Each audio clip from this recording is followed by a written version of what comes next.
So since I'm just sitting here driving, I've had a lot on my mind again, and I know I talk about sports a lot and to kind of talk about myself, and I don't mean to brag and things, but it just gets old when you watch baseball games and football games and you hear some guy makes a diving catch and everybody's like, oh my God, what a catch, and blah, blah, blah. And this stuff's been going on since probably the 40s or 50s, probably 60s, before they even had instant replays and stuff where it goes on TV.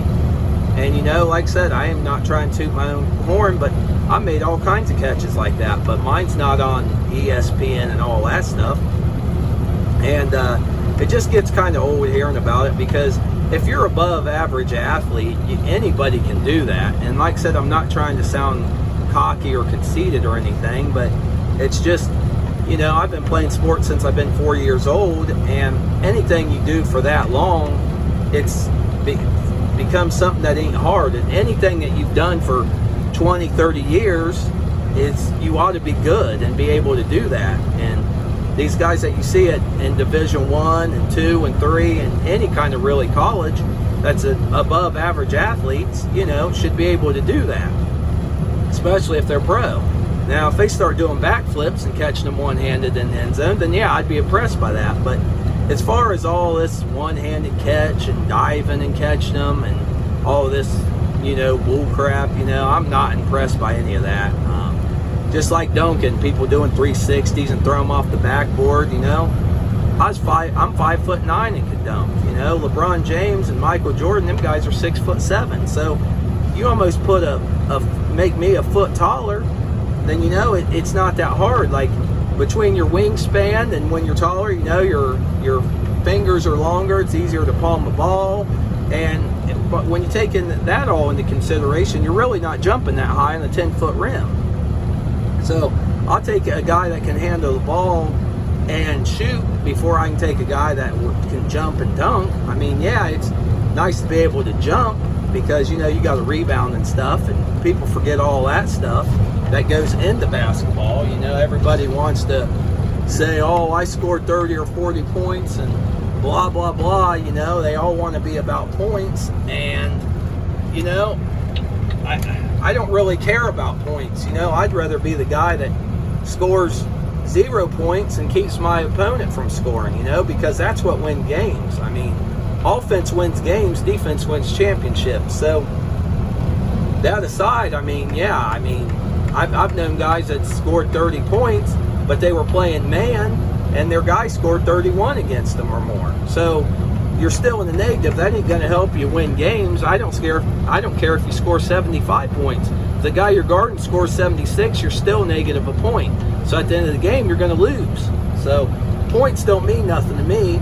I look more at rebounding, offensive rebound, defensive rebound, steals, assists. There's so much more to the game of basketball than just scoring. And that's what you always hear people at the end of the game. Oh, I scored this many points. I scored this many points. And I'm just like, yeah, but how many did the guy score on you that you were guarding, How many rebounds did you have? How many assists did you have? Were you ball hogging, So on and so on. But I'm 35 now, and I've just got to the point where I kind of hate sports. I've been around it my whole life. I've played it, and and you just hear about these people that's not athletic, and and they want to cut on you, and and I just got to the point where I don't give a crap what people think. I know what I could have did. I ran a 4.340 40-yard dash. My vertical was 37 or 38 at one time, and I got videos here on YouTube if you scroll down far enough to prove it. And no matter what you did, you never got any respect. People were always jealous of you. When I was in high school, my sophomore year before my junior year, I was working out all the time, taking creatine, taking my whey protein, eating right, doing everything by the book. Studied on how to get bigger and all this and that. Then I come in my junior year and people say I was on steroids. And I even had a cousin, which I'm not going to mention names, but he even said that he told people in high school that he seen me inject myself with a needle.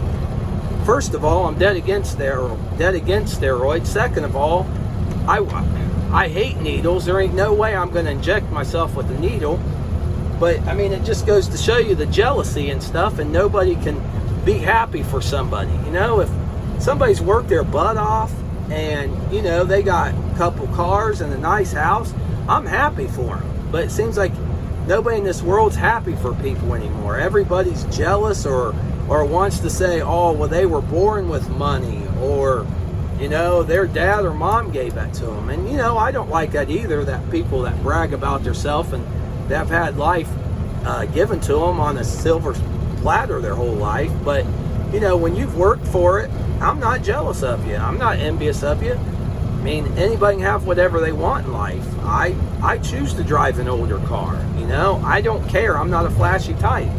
If I had billions of dollars, I would still live in a ranch house and drive an older car. I mean, I don't need nothing new.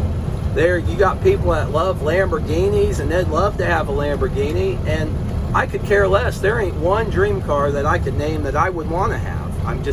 I guess I'm just not into it. You know, I don't need a mansion. I just more to clean and blah, blah, blah. Or, you know, you have to hire a maid or something. You know, I'm just not about that life. Whether I'm rich or poor, I'm not about that life. But, you know, I'm kind of rambling and getting back to sports, you know. It's just sucks when you were screwed over your whole life. And, you know, you just get to the point where, you know, people's jealous, and you know what you, like I always say, shoulda, coulda, woulda, shoulda done. And, you know, but it's hard to do stuff when you got coaches against you, players against you, you know. That seems like sometimes the whole world's against you. And so, you know, you get out of sports and you start working out, and then people accuse you of taking steroids. It's just like, you know, why can't you just be happy for the person, you know? Like, and one of my close buddies said, you know, Brett would never take steroids, you know, and he's exactly right. I wouldn't. And I just never have had any desire to take steroids. I mean, it's bad for your health. Your blood pressure goes up, so you take hawthorn berry, messes with your liver, so you take milk thistle.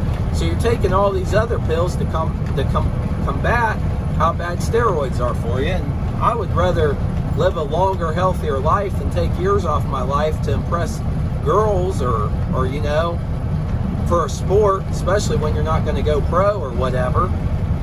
And yeah, so it's just wasn't my thing to take steroids. And, you know, maybe if I was a professional athlete where I kind of had to, or was a professional bodybuilder, I might consider it, but I still wouldn't, probably, just because it's not worth the harm that they do to you. And for, you know, to look good for 2 or 3 months and then you get fat or you go back to being skinny, like I said, it's just not, the good don't outweigh the bad for me. So anyway, like I said, that's enough about this video. It just, you know, sports and, you know, everything, and jealousy, just kind of get sick of it.